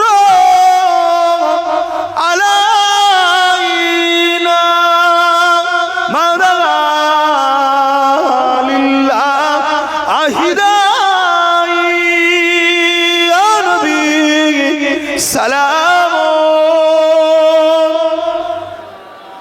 ইয়া রাসূল সালাম ইয়া হাবিবি সালামু আলাইহি সালাওয়াতুল্লাহ ইয়া নবী মদিনা হতে সব কিছু পারেন। বলুন জোরে জোরে বলেন, দেখিতে নবী দেখতে পাই, তাহলে এটা মানেন তো নাকি আপনারা? জোরে জোরে বলুন। এটা হলো আকীদার সঙ্গে সম্পর্ক, এটা ঈমান। কেউ যদি অস্বীকার করে নবী দেখতে পায় না, সে তাহলে বেঈমান হয়ে যাবে। কিন্তু আল্লাহ দেখতে পাই, নবী দেখতে পাই, দুই দেখাবার কিন্তু এক নয়। কিরকম? নবী দেখেন, নবীকে দেখার ক্ষমতা আল্লাহ দিয়েছেন, আর আল্লাহ দেখেন, আল্লাহকে কেউ ক্ষমতা দেননি, তিনি খোদ মালিক। তাহলে পার্থক্য হলো না? হলো না?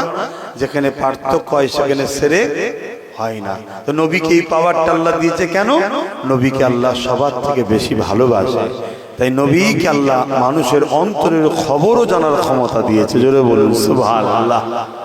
কথা বুঝে আসছে তো? যাক, তাহলে আমার নবী দেখছেন, তেনাকে দেখার ক্ষমতা আল্লাহ দিয়েছেন। যদি হুজুর আজকে ইরাদা করেন যে আজকে সুবর্ণপুর ইসলামিয়া হাফিজিয়া মাদ্রাসা এতিমখানার বাৎসরিক জলসায় আমার কোন উম্মত আমার ঘরের সঙ্গে জোড়ে ইরাদা যদি করেন, অবশ্যই হুজুর দেখতে পাবেন। জোরে বলুন সুবহানাল্লাহ। আহারে, মরে সবাইকে যেতে হবে, সব রয়ে যাবে, সব রয়ে যাবে। গাড়ি বাড়ি টাকা পয়সা জমি জায়গা ছেলে পুলে স্ত্রী পরিবার সব রয়ে যাবে। নবীর হও, নবীর হও, আল্লাহর হও, সব দেখবে আল্লাহ ঠিক রাখবে। বলো ইনশাআল্লাহ।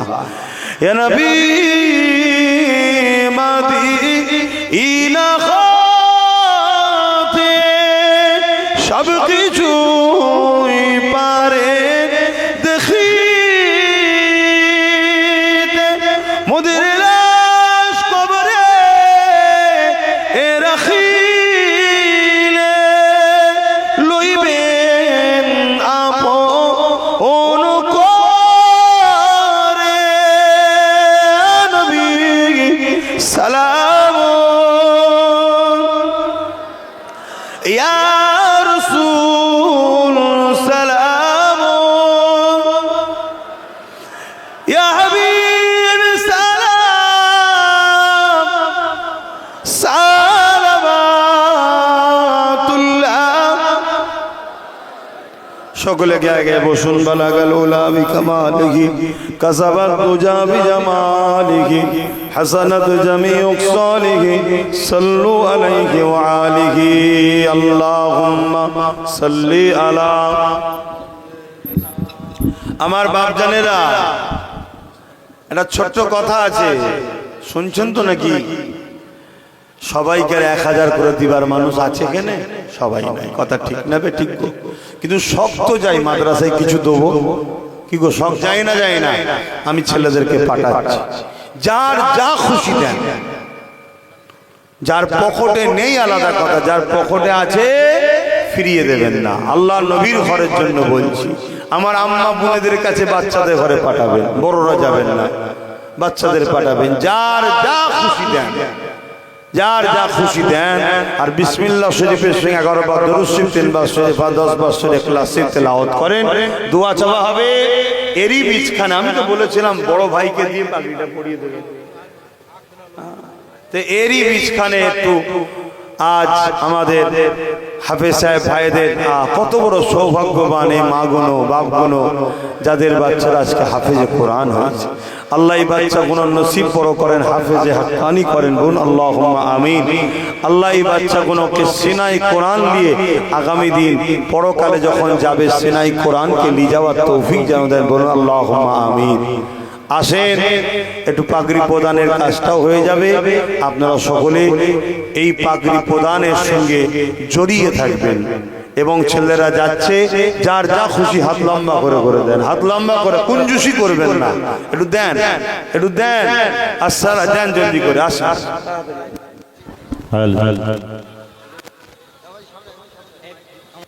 পাগড়ি পরানো হচ্ছে। মোহাম্মদ মোস্তফা।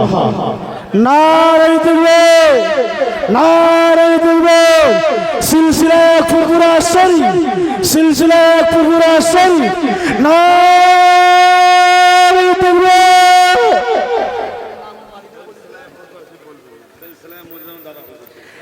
সিলসিলা মুজাদ্দিদিন দাদু পীর কেবলা রাহমাতুল্লাহ আলাইহি। নারে তাকবীর। আল্লাহ করে মাশাআল্লাহ, অনেক দিয়েছে আল্লাহ। তো যাক, আমি দোয়া করব ভাই, কারণ নামাজের দিকে আমাদেরকে যেতে হবে। তবে আমি মনে করি আমাদের সবার কমসে কম এক আয়াত করে হলো কোরআন তেলাওয়াত শোনা দরকার, তাই তো নাকি? যে 5 জন হাফেজ সাহেব, কথা বুঝে আসছে, 5 জন হাফেজ সাহেব রয়েছেন, 5 জন হাফেজ সাহেবের এক আয়াত করে, কেন সময় কম। আমি মাইক দিচ্ছি। উস্তাদ হুজুর কোথায় গেলে? আপনি কাকে শুরু করবেন? ওই কর্ডলেসটা ঠিক করা যাবে না? কি হলো, মাইক ওলা কোড এক আয়াত করে কমসে কম আমরা একটু কি শুনবো না, শুনবো না? কথা বলেন। আহা, হিসাবে ভাইদের মুখ থেকে শুনছি কিয়ামতের দিনে, শোনো, জান্নাতে, শুনছো তো নাকি? আস্তে। কিয়ামতের দিনে জান্নাতে কিয়ামতের দিন কোরআন তেলাওয়াত হবে, শুনে রেখে দাও। এক একটা নবী সাল্লাম পড়বেন, শত শেষে আমার আল্লাহ পাক আমার নবীকে বলবেন, হাবিব আপনি পড়ুন। আমার নবী ইয়াসিন, সূরা ইয়াসিন পড়বে, তারপরে বলবে জান্নাতীরা এবার আমি আল্লাহ পড়বো। ভেবে দেখেন তো, নিজের কথা নিজে বলবেন সেদিন। আল্লাহ পড়বেন সূরা রহমান, বিসমিল্লাহির রহমানির রহিম। কত সুন্দর লাগবে বলেন তো। কোরআনের জান হলো রহমান, জোরে বলুন সুবহানাল্লাহ। তো যাক আমার ভাইয়েরা, নাম বলে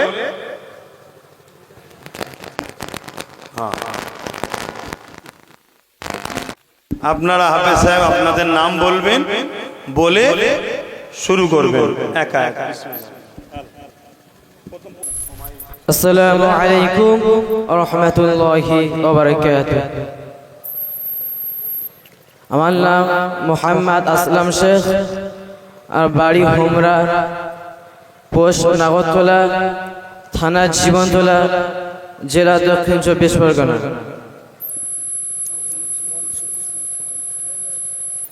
أعوذ بالله من الشيطان الرجيم.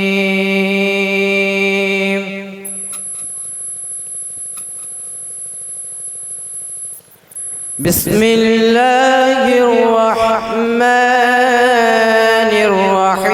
الرحيم.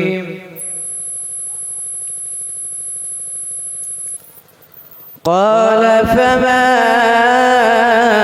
خطبكم أيها المرسلون.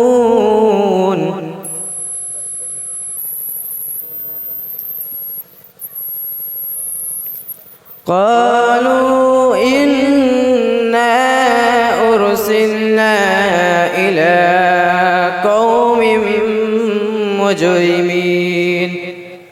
صدق الله العظيم. মাশাআল্লাহ, নারে তাকবীর, নারে তাকবীর। হাফেজ সাহেবগণ বলুন জিন্দাবাদ, কোরআন শরীফ বলুন জিন্দাবাদ। এক আয়াত করে পড়বেন। মাইকে কথা বলা কিন্তু সবার জন্য সমান নয়, দেখছেন না?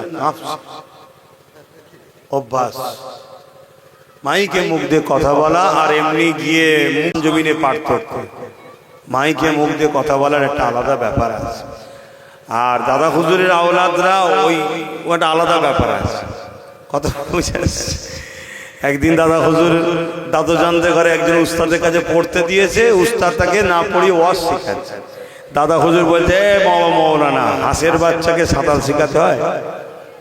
ওদেরকে ওয়াজ শেখাতে হয় না, ওদেরকে কোরআন হাদিস শেখাও। এসব জন্মগত সব চলে আসছে, আমাদেরকে ওয়াজ শেখাতে লাগে না। কোরআন হাদিস পড়াও, জ্ঞান দাও, এলেম দরকার, ঠিক না বেটি? তো যাক, পরবর্তী আসসালামু আলাইকুম ওয়া রাহমাতুল্লাহি ওয়া বারাকাতুহু। আমার নাম মোহাম্মদ আমিনুর মণ্ডল। আমার আব্বুর নাম মোহাম্মদ নুর ইসলাম মণ্ডল। আমার বাড়ি দক্ষিণ মাটিগোমরা। আমার পোস্ট 84। আমার দেগঙ্গা, উত্তর 24 পরগনা। أعوذ بالله من الشيطان الرجيم. بسم الله الرحمن الرحيم. وقال الذين كفروا أإذا كنا ترابا وآباؤنا أئنا لمخرجون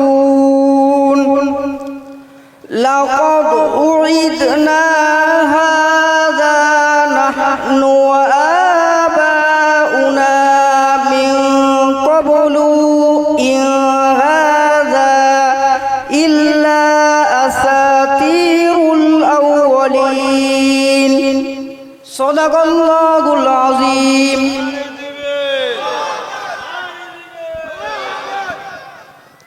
আসসালামু আলাইকুম ওয়া রাহমাতুল্লাহি ওয়া বারাকাতুহু।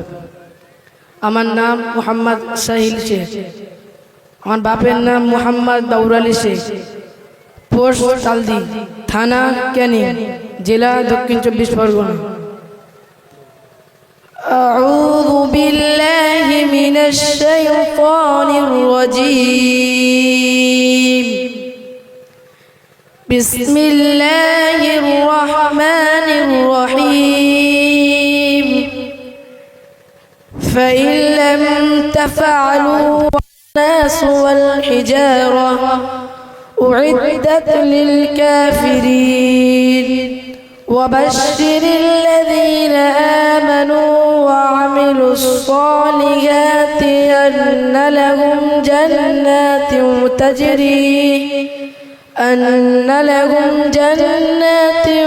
تجري من تحتها الأنهار كلما رزقوا منها من ثمرة رزقا. صدق الله العظيم.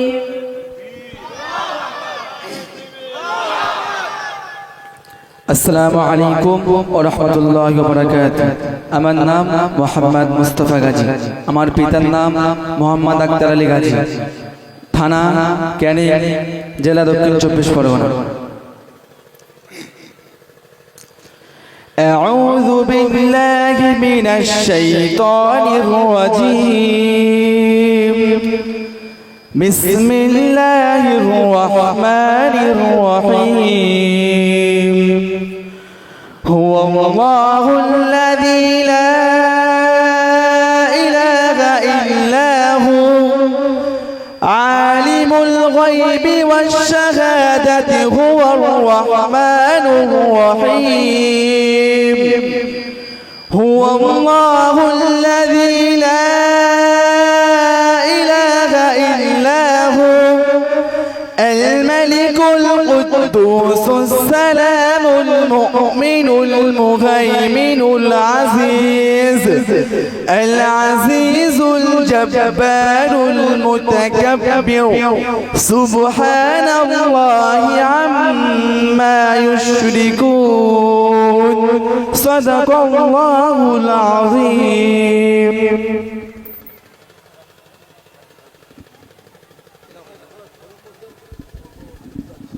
নামাজের ব্যাপার আছে ভাই, এটাও খেয়াল করতে হবে। তো যাক, আলহামদুলিল্লাহ আল্লাহ এই মাদ্রাসাকে এবং আমাদের হাফেজ সাহেব ভাইদেরকেও কবুল করেন। বিশেষ করে যিনারা উস্তাদ হুজুর আছেন, তিনারা যেন মানুষ এই মাদ্রাসাকে নবীর ঘরের, নবীর দিনের মাদ্রাসা, ছাত্রদের ঘরে যেন নবীর পক্ষে বানায়। কেন অনেক মাদ্রাসা আছে নবীর দুশ্মন তৈরি করা হচ্ছে। কথা বুঝে আসছে? কেন উস্তাদের আকীদা যদি নবীর দুশ্মন হয় তাহলে ছাত্র নবীর দুশ্মন হবে। যেমন আজ আমরা শুনছি নবীকে রাখাল বলা হচ্ছে, আমাদের মতো মানুষ বলছে, ইত্যাদি ইত্যাদি। নাউজুবিল্লাহ বলুন। আল্লাহ আমাদের এ থেকে হেফাজত করে, বোন আল্লাহুম্মা আমিন। তো যাই হোক, উস্তাদ হুজুরকে দায়িত্ব দিচ্ছে আমার পক্ষ থেকে, প্রত্যেককে 1000 করে নজরানা আপনি দেন, সময় নেই। এটা হাফেজ সাহেব যে করেন নজরানা আমি দিলাম, আর এটা আমি যে 5000 নিয়ত করলাম, এটা আমার বাচ্চার নাম লিখুন খাতা করে লেখেন, আপনারা লেখেন। দোয়া করবেন আল্লাহ যেন তাকে হাফেজে আলেমে হাক্কানি করেন, দাদা পীরের সিলসিলা তথা আহলুস সুন্নাত ওয়াল জামাতের খাদেম হিসাবে যেন আল্লাহ কবুল করেন। মোহাম্মদ আলী আওসাদ সিদ্দিকী ইমামে হোসাইন হুজুরের মেজো সাহেবজাদার নাম, যিনাকে আমরা জাইনাল আবিদিন হুজুর নামে জানি, কিন্তু তিনার নাম অ্যাকচুয়ালি আলী আওসাদ। হুজুরের গোলাম যেন আমার বাচ্চা হয়, ইমামে জাইনাল আবিদিন হুজুরের যেন গোলাম হয়, বলুন আমিন। আমরা সব বাবা প্রেমিক মানুষ, আমরা আহলে রসুল ও সাহাবাদেরকে ভালোবাসি। আজ তো অনেক লোক হযরত আলী হুজুরের সামনে উল্টো পাল্টা কথা বলছে, উনি নাকি শরাব পান করে নাকি নামাজ পড়েছে। লা হাওলা ওয়ালা কুওয়াতা ইল্লা বিল্লাহ। হযরত মাওলা আলী হুজুরের বিরুদ্ধে যারা গুস্তাখি রাখবে তারা কাফের হয়ে যাবে। কেন আল্লাহ নবী বলেন, আমি এলেমের শহর, আলী হলো ওই শহরের দরজা। দরজায় যদি ভুল হয়ে যায় তাহলে এলেম তাহলে ঠিক থাকবে কি করে? নবীর উপরে হাত উঠে যাচ্ছে। তাহলে অতএব এসব আকীদা দেখবেন, বড় বড় বক্তা দেখে হই হই করলে হবে না, এখান থেকে ওখান থেকে পড়ে এসছে এরম বললে হবে না। দেখো তার মধ্যে নবীর আকীদা কি আছে। যাক, আমি আর কথা বাড়াতে পারছি না, তওবা পড়ে। বিসমিল্লাহির রহমানির রহিম। আল্লাহ তাআলা আমি জানা অজানা, ইচ্ছা ও ইচ্ছা সকল গুনাহ হইতে তওবা করিতেছি। আস্তাগফিরুল্লাহ রাব্বি মিন কুল্লি যামবি ওয়া আতুবু ইলাইহি। আশহাদু আল্লা ইলাহা ইল্লাল্লাহু ওয়াহদাহু লা শারীকা লাহু ওয়া আশহাদু আন্না মুহাম্মাদান আবদুহু ওয়া রাসূলুহু। লা ইলাহা ইল্লাল্লাহ মুহাম্মাদুর রাসূলুল্লাহ সাল্লাল্লাহু আলাইহি ওয়াসাল্লাম। আমি 5 জন ভাইয়ের কাছেও দরখাস্ত রাখছি, আমার জন্য দোয়া করবেন। আল্লাহ যেন আমার নলেজ স্ত্রীটাকে কবুল করেন এবং করার তৌফিক দেন, বলুন আল্লাহুম্মা আমিন। হাফেজ সাহেব ভাইরা দোয়া করবে, তোমরা টাটকা মানুষ, টাটকা কোরআন হাফেজ করেছো, তোমাদের উপরে আল্লাহর খাস রহমত হোক, আমিন আল্লাহুম্মা আমিন। আল্লাহ আপনি এই দোয়ার মাহফিলকে কবুল করেন। আজকে কোরআনিয়া মাদ্রাসা, দ্বীনি মাদ্রাসা, ইসলামিয়া মাদ্রাসা সুবর্ণপুর এতিমখানা, আল্লাহ সেই জায়গায় আপনি এখানে 5 জন ভাই আজকে কোরআনের হাফেজ হয়েছে। আল্লাহ আল্লাহ ভাইদেরকে স্মৃতি শক্তি বাড়িয়ে দেবেন, যেন এই ইয়াদকে চিরস্থায়ী করে রাখতে পারে। আল্লাহ যে উস্তাদ হুজুরের হাত এটা হচ্ছে, আল্লাহ তারও গর্ব হবে যে আমার বাচ্চা এরা গুণ আমাদের ছাত্র। আল্লাহ সব থেকে বড় শিক্ষা দেয় যে কোরআনের শিক্ষা দেয়, তাই উস্তাদ হুজুরও যেন এদেরকে যেভাবে শিক্ষা দিচ্ছে আগামী দিনে আরো বাচ্চাদেরকে কোরআনের প্রেমিকের শাস্ত্রে কোরআনের হেফজ করার আল্লাহ শিক্ষা যেন দিতে পারে, আল্লাহ কবুল করেন। এবং আমরা যারা এসেছি কোরআনিয়া মাদ্রাসার উন্নতি কল্পে 70 জনের ওপরে হাত তুলেছে, আল্লাহ 71 জন সম্ভবত হাত তুলেছে, 1000 অনেকে নগদ দিয়েছে, অনেকে নাম লিখিয়েছে, সবাইকে দিবার তৌফিক দেবেন। অনেকে মা বোন বাপ ভাই যা যা দিয়েছে আল্লাহ কবুল করে নেন। আমরা যে যেখান থেকে এসেছি আশা বসাকে আপনি কবুল করে নেন। আল্লাহ আমার নলেজ স্ত্রীকে কবুল করে নেন, আমার বাচ্চার নসিব বড় করবেন, আমার বাচ্চাকে হাফেজা হাক্কানি করবেন। আল্লাহ আজকে জানি না এই 5 ভাইয়ের আব্বা আম্মা আছে কি, যদি বাপ মা থাকে তাদের বুকগুণ আজকে কত খুশি হচ্ছে, যদি তারা বোঝে কোরআনের গুরুত্ব। আল্লাহ যদি আমি বেঁচে থাকি আর আমার বাচ্চা যদি হাফেজে কোরআন হয়, সেদিন আমার যে কি দিন হবে আমি এখন থেকে বুঝতে পারছি না খোদা। কেন কোরআন আপনার কথা সিনার মধ্যে থাকবে, এর চেয়ে বড় আর পাওনা কি হতে পারে খোদা? এর চেয়ে বড় পাওনার কি হতে পারে? পাশাপাশি আলেমে হাক্কানি বানাবেন যারা কোরআনের মানেটাকেও যেন বুঝতে পারে। হাফেজ তো শুধু মুখস্থ করে মানে বোঝে না, কিন্তু আলেমে হাক্কানি যারা হয় মুখস্থ করে এবং তারা মানেও বুঝতে পারে। আল্লাহ আপনি আমাদের সবার বাচ্চাদের নসিব চমকাবেন, বলুন আমিন। আল্লাহ সময়ের দিকে খেয়াল করে মাহফিলকে ছোট করছি এবং আখরি দোয়া আমার বড় ভাই মুফতি মাওলানা মোহাম্মদ সাইফুল্লাহ সিদ্দিকী ভাই, পীর আল্লামা কালিমুল্লাহ সিদ্দিকী হুজুরের মেজো সাহেব দাদা, আল্লাহ তিনি এসে আখেরি দোয়া করবে। আমার বড় ভাই, আল্লাহ আমি এতটুকু দোয়া চাইলাম, এই অধমের হাতে পাগড়ি পরালো। আল্লাহ আমি তো গুনাহগার, আমি তো খাতাকার, কিন্তু আমাকে যেটুকু সম্মান দিয়েছে খোদা আমার জন্য দেয় নাই। দাদা হুজুরের আওলাদ বলে সম্মান দিয়েছে, এ সম্মান দাদা হুজুরের। নবীর গোলাম বলে সম্মান দিয়েছে, সম্মান নবীর। নবীর খাতিরে এই বাচ্চাগুলোকে আপনি কবুল করবেন, আর দাদা হুজুরের খাতিরে বাচ্চাগুলো কবুল করবেন। লা ইলাহা ইল্লাল্লাহু মুহাম্মাদুর রাসূলুল্লাহ সাল্লাল্লাহু আলাইহি ওয়াসাল্লাম। নামাজের জন্য লম্বা দোয়া করলাম না, আপনি আমাকে সালাম দেন।